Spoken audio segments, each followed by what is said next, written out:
Dr. Evelyn Lee stared at the 5 pods. Cold, sterile, and waiting.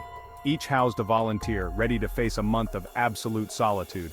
Her experiment, designed to study isolation's effects, was a controversial masterpiece. Ethics committees had balked, colleagues had scoffed. But Dr. Lee was driven to understand the human psyche's darkest corners. The volunteers were diverse. John, a stoic ex-soldier.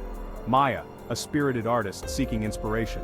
There was David, a retired librarian craving quiet, and young Sarah, eager to prove her mental strength. Lastly, there was Simon, a recluse hoping to find solace in solitude. 5 souls, diverse yet united by their willingness to face the abyss within. Dr. Lee, her heart a drum against her ribs, made her final rounds.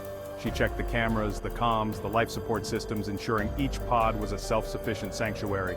Their only link to the outside world, a digital journal, where they'd record their daily experiences. "Remember," Dr. Lee reminded them, her voice amplified across the speakers, "you are not alone. We are monitoring you. We are here." But even as she spoke, a shiver ran down her spine. In that sterile, silent room, surrounded by 5 souls about to be untethered from reality, she felt a prickle of unease.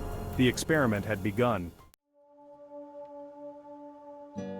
The first week of entries was surprisingly mundane. John documented his exercise routine with military precision. Maya filled pages with vibrant descriptions of the images blooming in her mind's eye. David, as expected, seemed to relish the silence, his entries filled with reflections on classic literature. Sarah, after an initial burst of nervous energy, settled into a routine of meditation and self-reflection. Simon, true to his nature, remained an enigma, his entries sparse and cryptic. Dr. Lee and her team, huddled in the observation room, analyzed every word.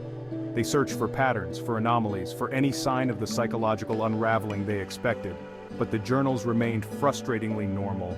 Were these subjects exceptionally resilient? Or was the isolation not working as intended? As days bled into weeks, a subtle shift occurred. John's entries grew shorter, his tone clipped. Maya's once vibrant descriptions turned bleak, her words laced with a growing sense of unease. David's literary reflections took on a paranoid tone, his sanctuary now feeling like a prison. Dr. Lee felt a growing sense of dread. The entries were no longer mundane. Sarah, who had seemed so centered, now wrote of shadows lurking at the edge of her vision, whispering her name. She complained of insomnia, the silence now a heavy, suffocating presence. Simon's sparse entries turned downright disturbing. He described seeing faces in the walls, feeling something brush against his skin in the darkness. The team was on high alert. They reviewed camera footage, but the pods, despite the bright lights, always had areas shrouded in shadow. The audio feeds, constantly monitored, offered nothing but the participants' increasingly ragged breathing and the hum of the life support systems. Dr. Lee found herself rereading the entries, each word a drop of ice water trickling down her spine. She couldn't shake the feeling that something was terribly wrong.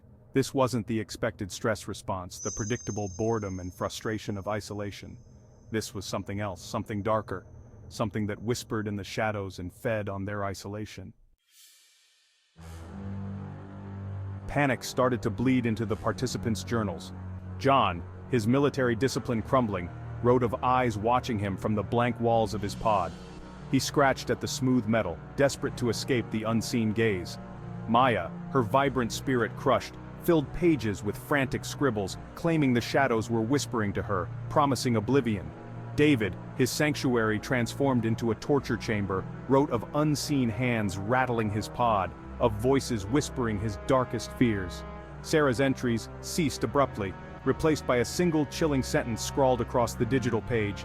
"It's here." Then, silence. Dr. Lee, her face pale, ordered the team to establish contact, but the comms remained unanswered.